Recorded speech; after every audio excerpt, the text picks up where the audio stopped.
ففروا إلى الله إني لكم منه نذير مبين.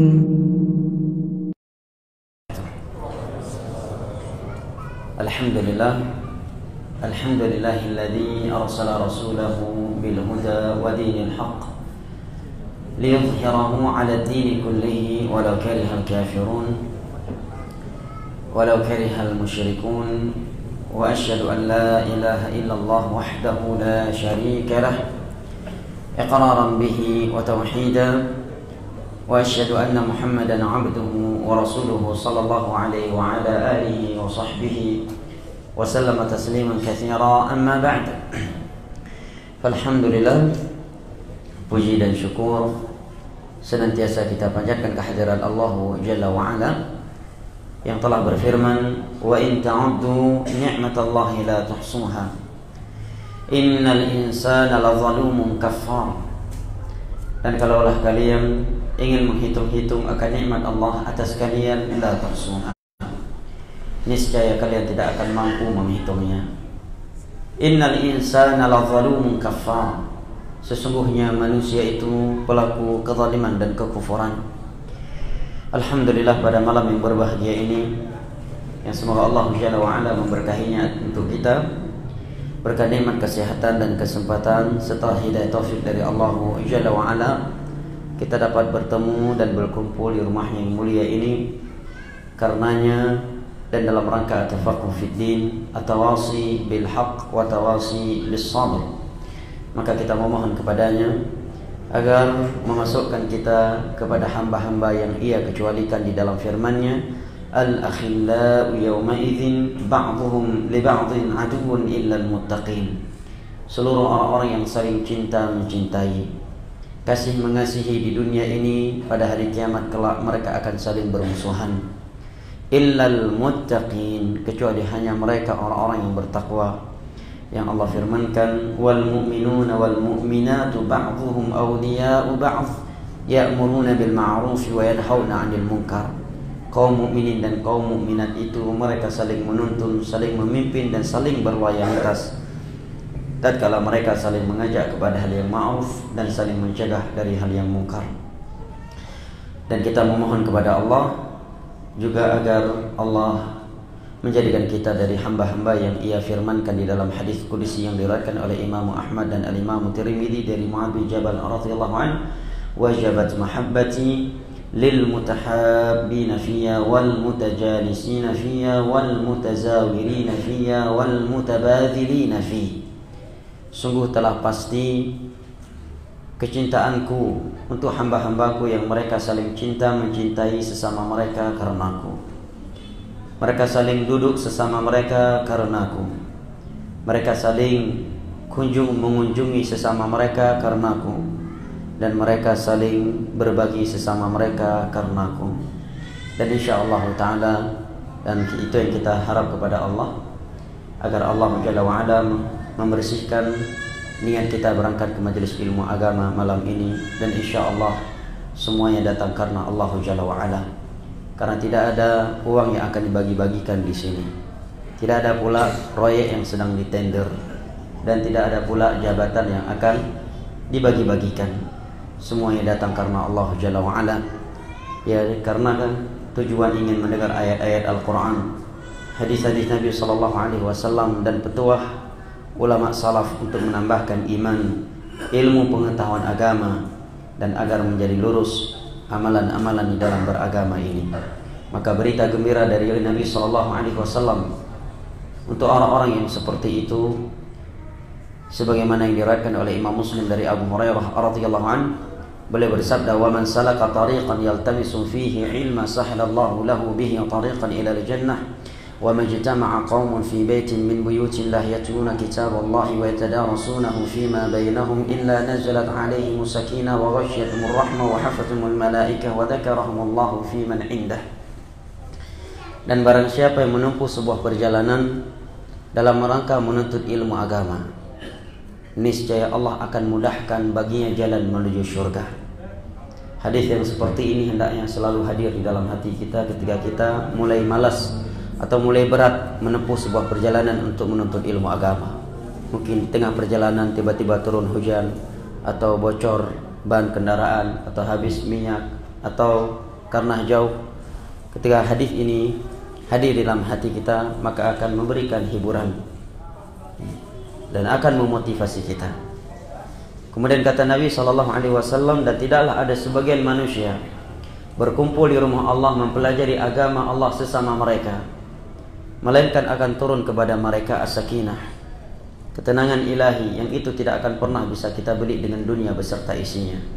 Bahkan betapa banyak di luar sana manusia mengeluarkan harta mereka, mengorbankan, menghabiskan waktu mereka, dan mengorbankan hal-hal yang mahal yang dari mereka miliki demi mencari ketenangan hati. Apakah dengan melakukan camping, ya, touring, ya, refreshing, ya, rekreasi dari sebuah negara ke negara lainnya, satu pantai ke pantai yang lainnya. Tapi rupanya mereka belum mendapatkan kepuasan, mereka belum mendapatkan sakinah yang sempurna. Kita bukan sedang membahas celaan terhadap perbuatan itu, tetapi kita sedang menyebutkan perbandingan kesakinah ilahi di majelis ilmu agama dengan sakinah yang diperoleh di luar majelis ilmu agama. Sungguh sakinah majelis ilmu agama itu tidak bisa dibeli dengan dunia beserta isinya. Dan itu benar-benar kita rasakan. Ya, tatkala kita berangkat ke majelis ilmu agama, terkadang hati kita sedang gundah, sedang sedih, ya, paling yang jomblo-jomblo ini paling sering galau.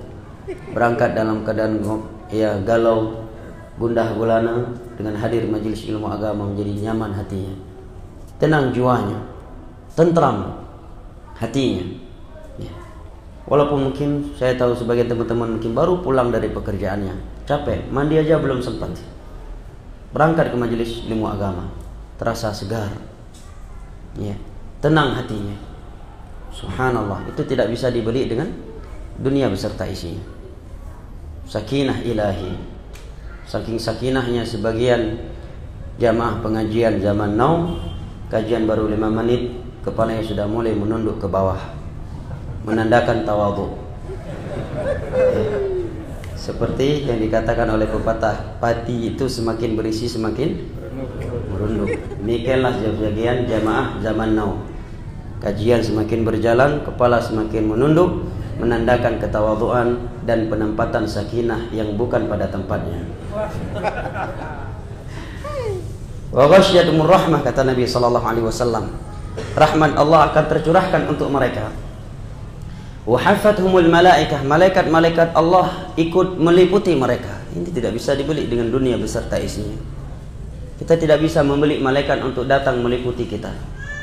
Tapi majelis ilmu agama kita tidak perlu memanggil, kita tidak perlu mengeluarkan uang yang banyak. Kata Nabi SAW, hafathumul malaikah, malaikat-malaikat Allah meliputi mereka.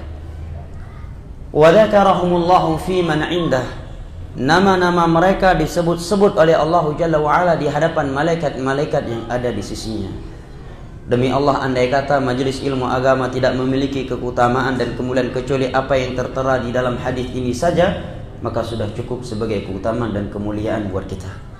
Apalagi masih banyak di sana keutamaan-keutamaan dan kemuliaan lainnya dari keutamaan majelis ilmu agama. Ikhwanil kiram wa akhwati al-karimat yang saya cintai dan saya muliakan, rahimani wa rahimakumullah. Tentunya sebelum saya memulai materi yang akan kita bahas pada kesempatan kali ini, syukran jazila, terima kasih yang sebesar-besarnya yang saya ucapkan kepada segenap orang tua kita semua yang ada di DKI Masjid ini, yang telah memberikan kesempatan untuk saya saling berbagi sama sesama kita, bukan karena saya lebih, tetapi karena saya yang sudah diminta, karena Nabi SAW bersabda, wa haqqul muslim 'alal muslim sittun, hak seorang muslim terhadap muslim yang lainnya ada 6. Di antaranya kata Nabi, idza stansahaka fansahhu, jika ada yang meminta kepadamu untuk memberi nasihat, maka berilah. Dan juga seperti yang dikatakan penyair Arab, mukrahun akhaka la batar, karena sudah dituntut bukan sebagai pahlawan. Maka insyaallah taala kita saling sering pada kajian ini. Dan juga terima kasih yang sebesar-besarnya buat teman-teman panitia, Daurah dari Mutiara Sunnah dan yang lainnya yang telah menjadi sebab saya dapat berkunjung ke daerah antum ini dari Banda Aceh, yang semoga Allah Jalla wa'ala menjadikan ziarah ini sebagai pemberat amal saleh saya dan menjadikannya sebagai ziarah karenanya, sehingga kita termasuk orang-orang yang saling mengunjungi antara sesama kita karena Allah Jalla wa'ala. Ikhwani al-kiram wa akhwati al-karimat rahimani wa rahimakumullah. Karena waktu yang sangat singkat, pembahasan yang seperti ini sebenarnya sebuah pembahasan yang sangat penting. Maka insyaallah ta'ala mudah-mudahan dapat kita sebutkan poin-poin penting dari pembahasan yang akan kita bahas. Seperti penyair Arab menyatakan, ma la yudraku kulluhu la yutraku julluh. Sesuatu yang tidak bisa diperoleh semuanya, tidak pula ditinggalkan semuanya. Enggak dapat semua, dapat sedikit. Kalau istilah kami di Aceh, merepak mandu, merepak bacut. Kalau Sunda, istilah orang Sunda apa? Enggak dapat semuanya, dapat sedikit. Apa istilah Sundanya? Hah? Ya, walaupun enggak dapat semuanya, tapi dapat sedikit. Apa istilah Sundanya? Kalau istilah Aceh, merepak mandu, merepak bacut. Apa istilah Sundanya? Hah? Kok kayak bahasa Jepang? Ketayu nah herang, saya nah herang, al-muhim seperti itu kalau lebih. Mudah-mudahan bisa bahasa Sunda suatu saat nanti. Baik. Perlu kita ketahui, pembahasan akidah adalah pembahasan yang sangat penting dalam agama ini. Pembahasan yang sangat prinsipil. Oleh karena itu, intisari dakwah Nabi sallallahu alaihi wasallam dan seluruh para nabi adalah masalah tauhid, masalah akidah. 23 tahun Nabi berdakwah di Mekah dan Madinah. Itu yang beliau prioritaskan adalah masalah akidah. Bahkan murni selama 13 tahun beliau hanya membahas pembahasan akidah ketika di Mekah. Kenapa demikian? Karena akidah adalah pondasi dalam agama ini. Ibadah yang banyak bisa menjadi sia-sia, akan menjadi debu yang berterbangan tatkala pondasi akidahnya itu adalah akidah yang membatalkan keislaman seseorang. Allah Jalla wa'ala berfirman, itu jamnya betul ya? 6:30. Baik, adzan jam 7. Baik. 8. Jam 7:08, kurang lebih sama ya. Nah, Allah berfirman dalam Al-Quranul Karim, man 'amila salihan min dzakarin aw untha wa huwa mu'min falanuhyiyannahu hayatan thayyibah wa lanajziyannahum ajrahum bi ahsani ma kanu ya'malun. Allah berfirman, barang siapa yang melakukan amal saleh, apakah dia seorang lelaki ataukah seorang wanita, dan dia memiliki iman yang benar, mencakup 6 rukun iman berserta iman kepada Allah, ada rukun-rukunnya. Yang apabila salah satu dari rukun iman kepada Allah tidak diyakini, maka imannya kepada Allah belum sah. Itu ada rukun-rukunnya. Rukun-rukun iman kepada takdir.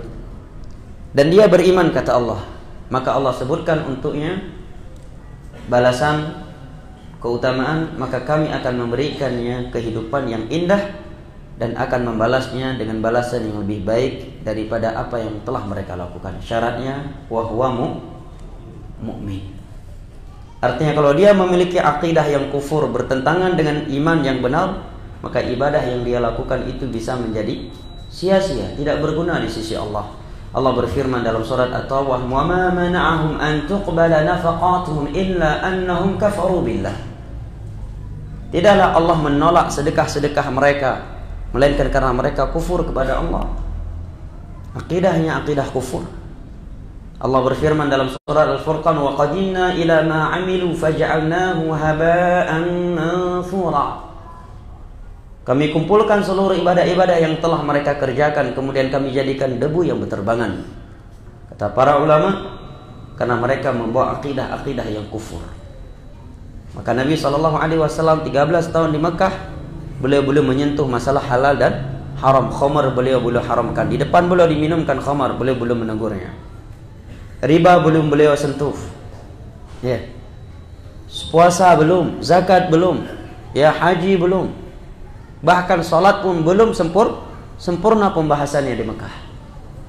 13 tahun beliau fokus membangun pondasi yang kuat. Setelah itu baru turun ahkam, hukum-hukum. Maka lahirlah orang-orang seperti sosok Abu Bakar, Umar, Utsman, Ali. Beda dengan dakwah akhir zaman. Atapnya dulu yang dibangun, dindingnya dulu, baru pondasi, sehingga lahirlah generasi micin. Ya. Sedikit kena hujan langsung pilek. Orang dulu hanya modal singkong naik turun gunung. Ya, permisalannya seperti itulah. Maksudnya apa? Sedikit kena ujian, sedikit kena syubhat, langsung jatuh. Karena pondasi akidah yang tidak kuat. Ya. 13 tahun Nabi membangun pondasi ini. Karena percuma kalau orang itu ahli ibadah, semangat ibadah yang luar biasa, tetapi di dalam hatinya ada akidah-akidah yang dapat membatalkan Islamnya, atau dia melakukan pembatal-pembatal Islam, ibadahnya akan menjadi sia-sia, sebagaimana yang dalam ayat yang saya sebutkan barusan. Sebagai contoh misalkan, dia semangat sholat wajib, sholat sunnah, puasa wajib, puasa sunnah, sedekah, umroh, haji, berbakti sosial, tetapi dia melakukan syirik besar, maka ibadah seumur hidupnya tadi menjadi sia-sia.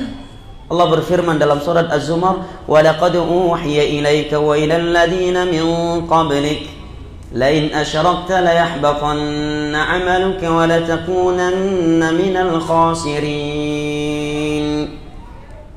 Dan telah diwahyukan kepada engkau wahai Nabi Muhammad, dan kepada seluruh para nabi dan para rasul sebelum engkau, ancaman Allah jika engkau berbuat syirik sekali saja. Padahal para nabi dan para rasul itu telah Allah jaga dari syirik sebelum dan sesudah menjadi nabi. Mereka nggak pernah melakukan syirik. Tapi Allah menyatakan, andai kata kalian berbuat syirik, maka seluruh amalan kalian akan hangus. Padahal mereka adalah hamba yang paling banyak amalannya. Kata Allah, kalau sempat berbuat syirik sekali saja, seluruh amalan menjadi hangus. Dan kalau engkau akan menjadi merugi, menjadi orang-orang yang merugi. Dalam surat At-Taubah, setelah Allah menyebutkan beberapa para rasul, Allah berfirman, walau asyraku la habita anhum ma kanu ya'malun. Dan andai kata mereka berbuat syirik, maka seluruh ibadah mereka menjadi hangus.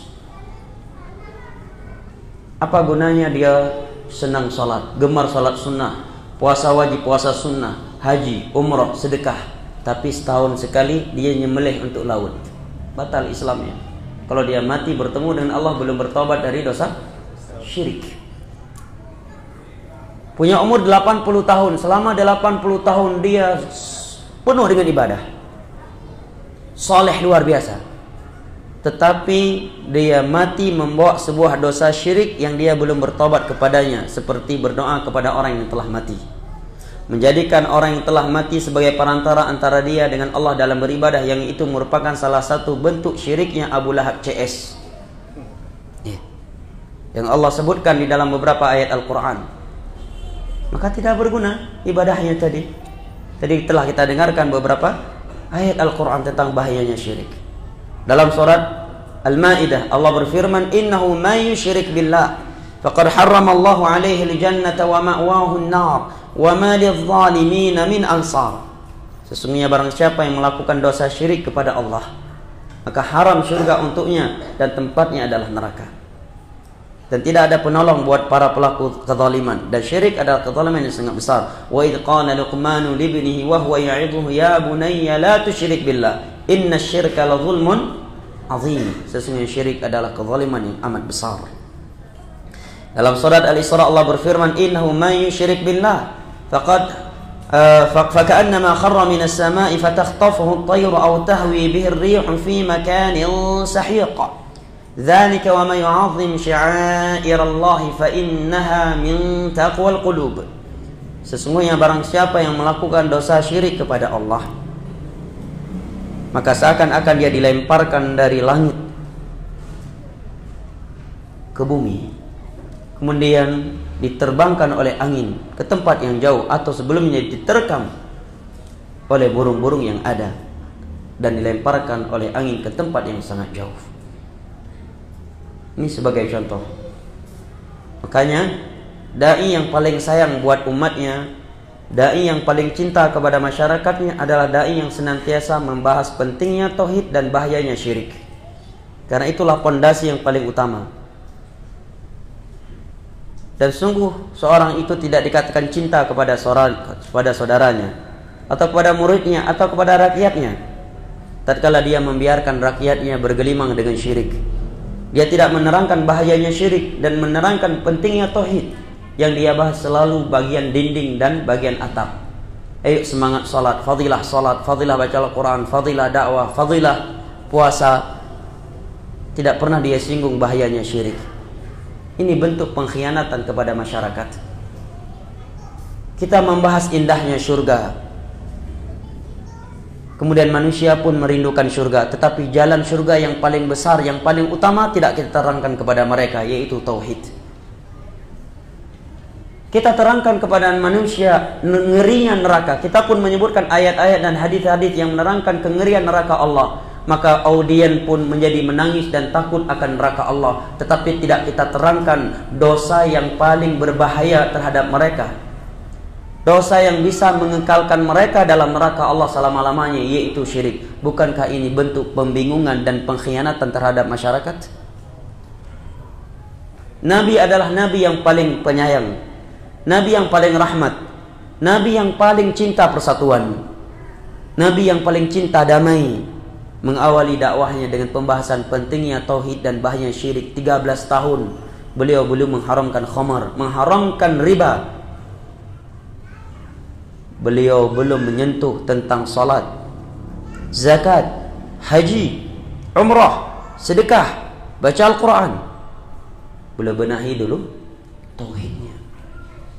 Karena apa gunanya banyak ibadah kalau dia tetap berbuat syirik, setahun sekali buat syirik, atau cuma sekali dalam seumur hidup. Ini sebagai contoh. Di dalam sebuah hadis yang diriwayatkan oleh Imam Tirmidzi dengan sanad dihasankan oleh beberapa ulama hadis dari Anas bin Malik radhiyallahu anhu, hadis qudsi, Allah berfirman, "Ya bani Adam, law ataitani biqarabil ardi khataya thumma laqitani la tusyriku bi syai'a la laqituka biqarabiha maghfirah." Wahai anak Adam, insyaallah sisa 7 menit lagi ya, 10 menit lagi ya. Lanjut lagi pada Isya. Baik, barakallahu fiik. Sampai jam 10. Masya Allah. Gimana jemaah? Di jam berapa? Ketawanya tapi menandaikan tanda tanya. Semangat atau sampai jam berapa? Pada Isya biar Ana bisa susun poin-poinnya. Jujur aja antum. Jam berapa? 8:30. Ya, siap. Antum dua-duanya siap. Jam 10 siap, 8:30 siap. Yang mana nih? Kalau terserah Ana memang datang untuk berdakwah sampai jam 12 Ana hantam nanti. Enggak ada.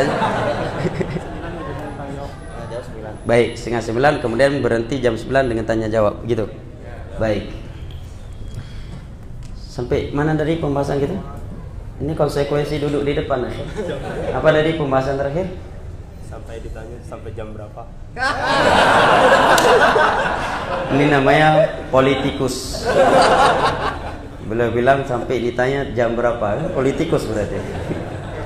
Sampai hadis qudsi tadi ya, hadis Anas bin Malik. Allah berfirman, wahai anak Adam, andai kata engkau menghadap kepadaku membawa dosa seluas dunia, seluas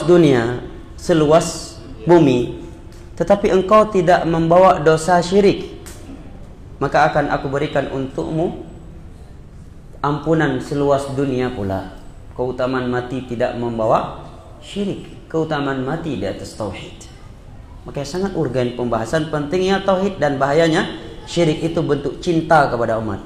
Bukti seorang ustadz benar-benar cinta kepada umatnya adalah dia senantiasa menerangkan bahaya pentingnya tauhid. Karena kalau semenit saja hati kita space dari tauhid, kemudian kita mati di atas bukan tauhid, maka sungguh celaka kita. Dan pentingnya senantiasa menerangkan bahayanya syirik.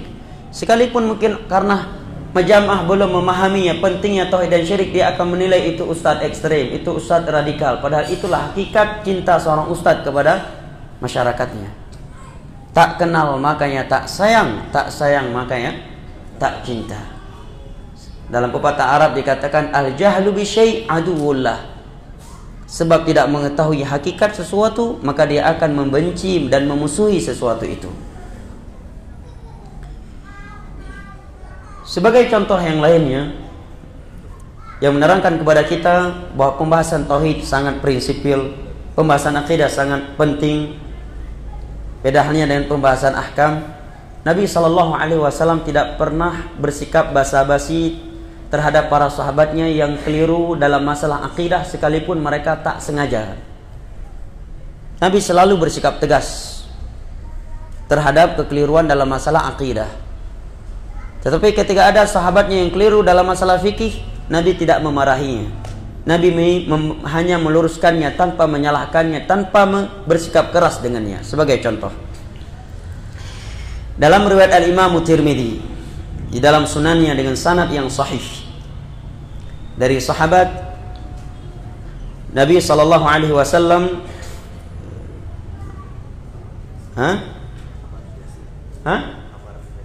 bukan, itu lain, itu Bukhari Muslim ya.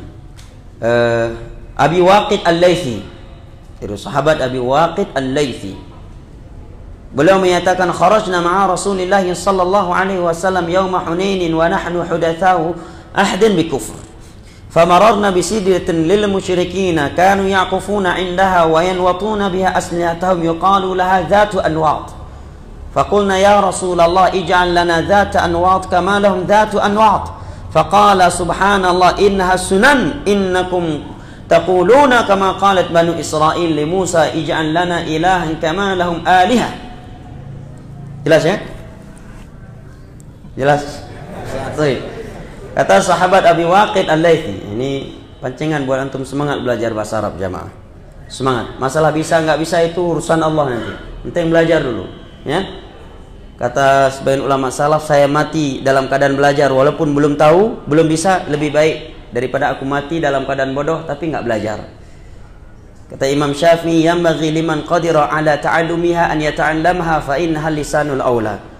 Sudah seyogyanya orang yang memiliki kemampuan untuk belajar bahasa Arab agar dia mempelajarinya, karena bahasa Arab bahasa yang paling mulia. Antum harus malu dengan Allah. Bisa bahasa Inggris, bahasa Perancis, bahasa ini, bahasa itu, tapi bahasa Al-Quran dan para sahabat Nabi-Nya tidak belajar. Artinya motivasi, bukan ingin merendahkan yang lain, tapi ini sekedar motivasi. Ya, belajar bahasa Arab jemaah. Harus semangat, istiqamah. Takallam bil Arabiyyah walau kana ngawuran. Ya, takallam bil Arabiyyah walau kana ngawuran. Baik, ya. Kata Abu Waqid Al-Laythi radhiyallahu an, pada perang Hunain adalah perang yang sangat besar di dalam Islam, yang Allah abadikan kejadian di dalamnya dalam surat At-Taubah, ya kan? Apa yang Allah abadikan dalam surat At-Taubah? Kegagalan para sahabat di medan perang tersebut, dikarenakan sebagian kecil dari sahabat Nabi yang baru masuk Islam ada penyakit ujub. Ya, Allah sebutkan dalam surat Hunain, itu pun orang-orang yang baru masuk Islam lumrah kagum karena melihat jumlah kaum muslimin sangat banyak, perlengkapan perang cukup lengkap, kita pasti menang. Langsung Allah tegur, Allah berikan kekalahan. Ya. Allah tegur mereka bahwa kemenangan itu semata-mata milik Allah. Maka Allah abadikan dalam surat At-Taubah, wa yawma Hunainin idz a'jabatkum kathratukum falam tughni ankum syai'a wa dhaqat 'alaikumul ardu bima rahabat thumma wallaytum mudbirin. Ingatlah oleh kalian akan kejadian Hunain, tatkala jumlah kalian yang banyak membuat kalian ujub. Itu hanya menimpa segelintir kecil mereka yang baru masuk Islam, bukan para sahabat Nabi yang senior. Maka Allah katakan, rupanya jumlah kalian yang banyak itu tidak bermanfaat. Bumi menjadi sempit terhadap kalian dan kalian harus lari terbirit-birit. Bahayanya penyakit ujub. Jangan pernah ujub. Masya Allah, saya buat kajian tahun ini banyak kali yang hadir. EO sana kajiannya cuma sedikit yang hadir. EO kita Masya Allah, ujub akhi, takutlah kepada Allah.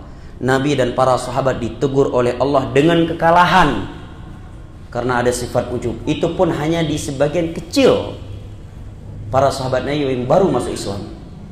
Jangan sampai masuk ujub di hati kita dalam urusan apapun, pasti kita akan hancur. Apalagi dalam urusan agama. Saya akan buat kajian seperti ini. Ada yang hadir, alhamdulillah. Enggak ada yang hadir, enggak masalah. Niat kita sudah tertulis di sisi Allah. Usaha kita tertulis di sisi Allah. Ada para nabi, kata Nabi dalam Sahih Bukhari, sampai mati berdakwah enggak punya murid. Apakah kurang berhasil dalam dakwah? Ada nabi yang muridnya sampai meninggal dunia dakwahnya, muridnya hanya 2 orang. Nabi menyebutkan ada seorang nabi sampai meninggal dunia berdakwah, muridnya tidak lebih dari 9 orang. Hadis Abu Bukhari Muslim dari Abdullah bin Abbas.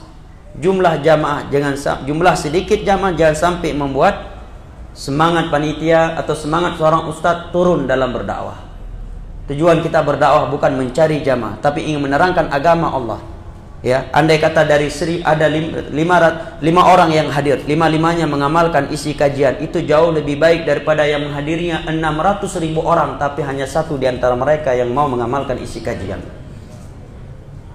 Ini hendaknya menjadi prinsip bagi kita dalam berdakwah. Nah, Abi Waqid Al-Laythi di sini menerangkan bahwa di perang Hunain, kami orang yang baru masuk Islam, waktu itu ikut bersama Nabi SAW. Siapa? Abu Waqid radhiyallahu anhu dan beberapa sahabat yang lain yang baru masuk Islam. Kami ikut perang Hunain. Maka kami melewati sebuah pohon sidar, pohon bidara. Kaum musyrikin yang mereka keramatkan, mereka iktikaf di bawah pohon itu. Dan mereka menggantungkan senjata-senjata mereka di pohon itu. Seperti sebagian perbuatan sebagian manusia masa ini, suka mengkeramatkan pohon-pohon tertentu, kuburan-kuburan tertentu. Mereka punya salaf. Salafnya adalah kaum musyrikin Mekah di masa itu. Nah, maka kami pun tertarik. Kami tertarik melihatnya. Mereka punya pohon keramat. Mereka iktikaf di bawahnya, menggantungkan senjata-senjata mereka. Kenapa muncul di hati sahabat ini hal yang demikian? Karena beliau baru masuk Islam. Itu lumrah, nggak patut dicela. Kayak para ulama menyatakan, orang yang baru tobat dari akidah yang menyimpang, walaupun dia udah pandai baca kitab, pandai nahu, nggak boleh langsung berdakwah sampai dia harus meluruskan akidahnya, karena pasti akan sisa.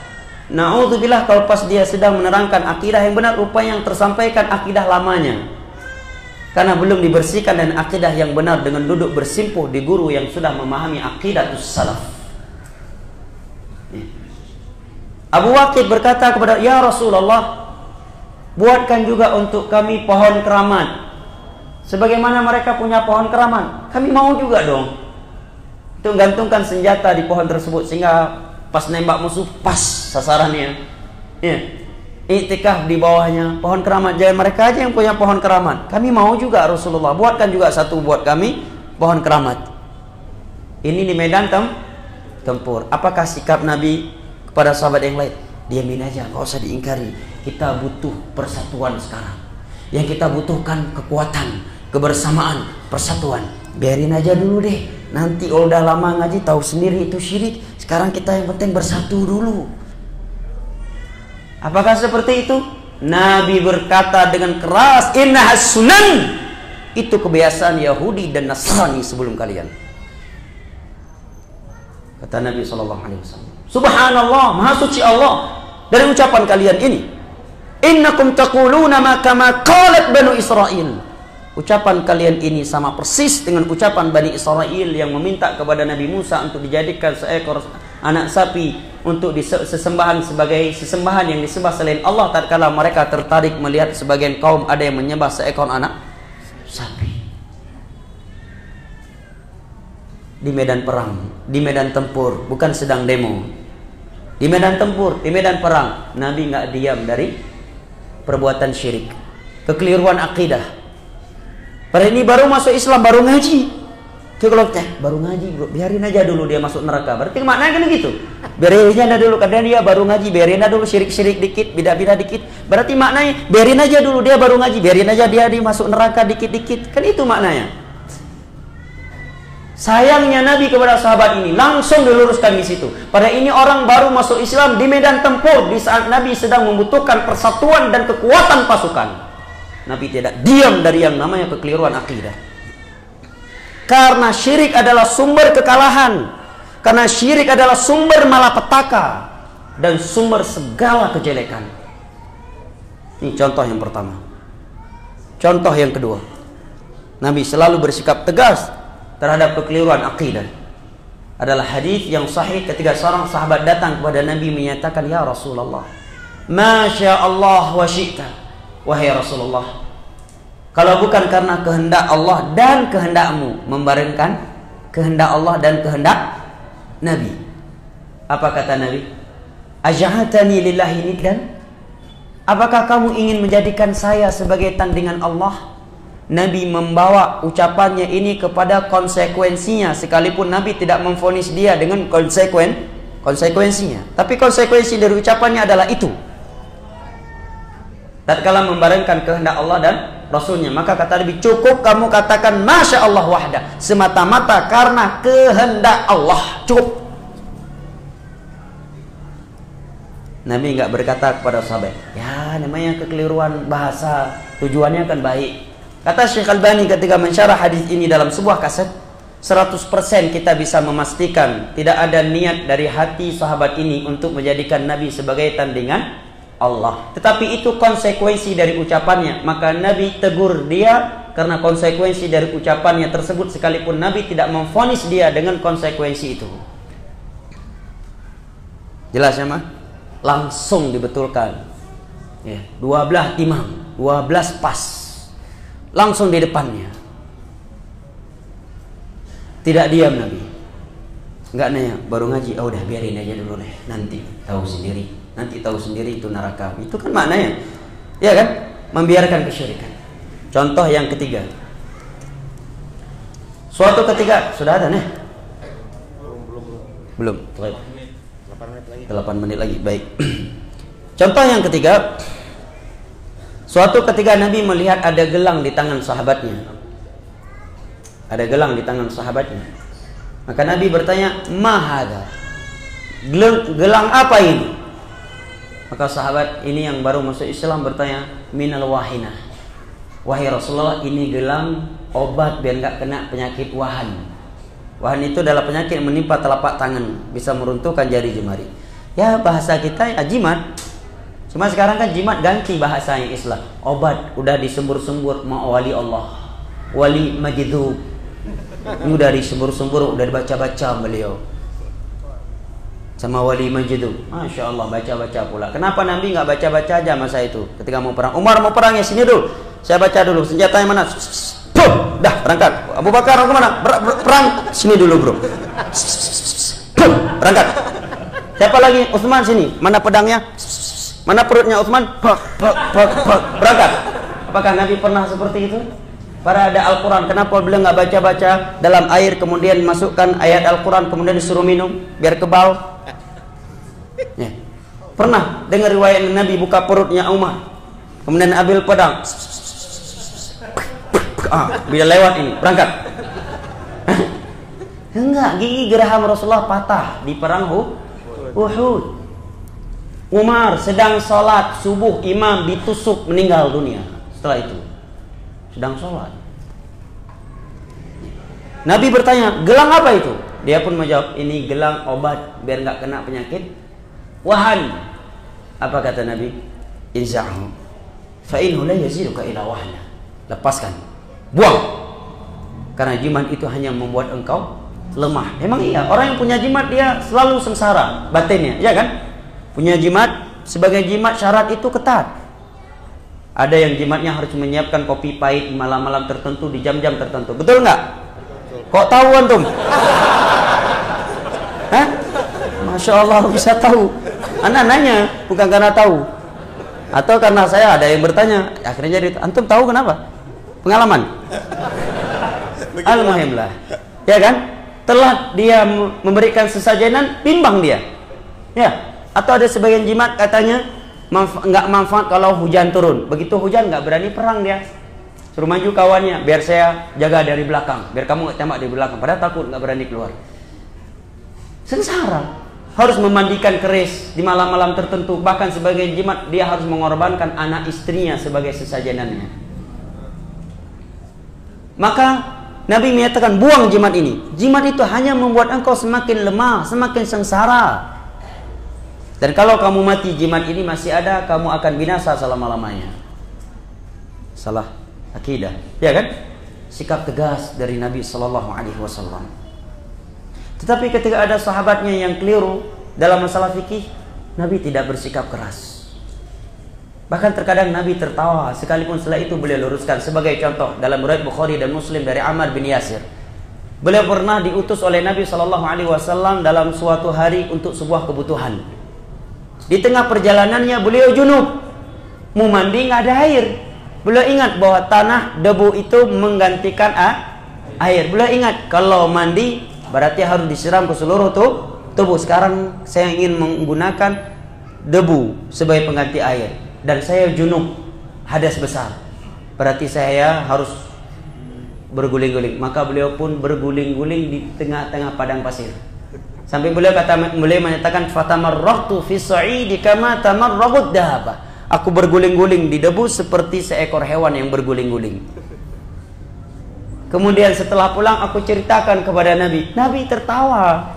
Gak marah Nabi. Nabi nggak bilang makanya ngaji bro.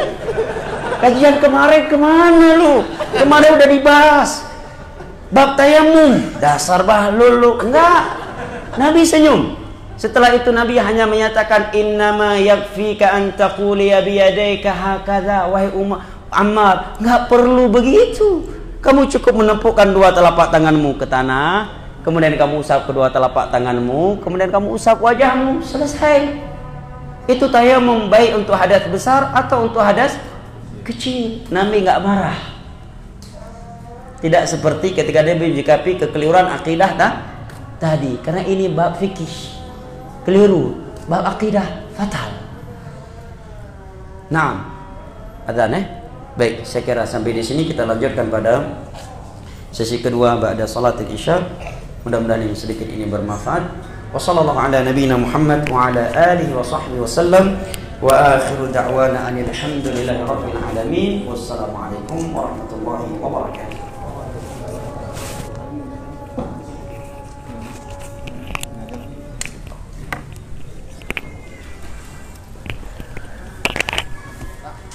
وما أرسلنا من قبلك إلا رجالا نوحي إليهم فاسألوا أهل الذكر إن كنتم لا تعلمون بالبينات والزبر وأنزلنا إليك الذكر لتبين للناس ما نزل إليهم ولعلهم يتفكرون أفأمن الذين مكروا السيئات أن يخسف الله بهم الأرض أو يأتيهم العذاب من حيث لا يشعرون أو يأخذهم في تقلبهم فما هم بمعجزين أو يأخذهم على تخوف فإن ربكم لرؤوف رحيم.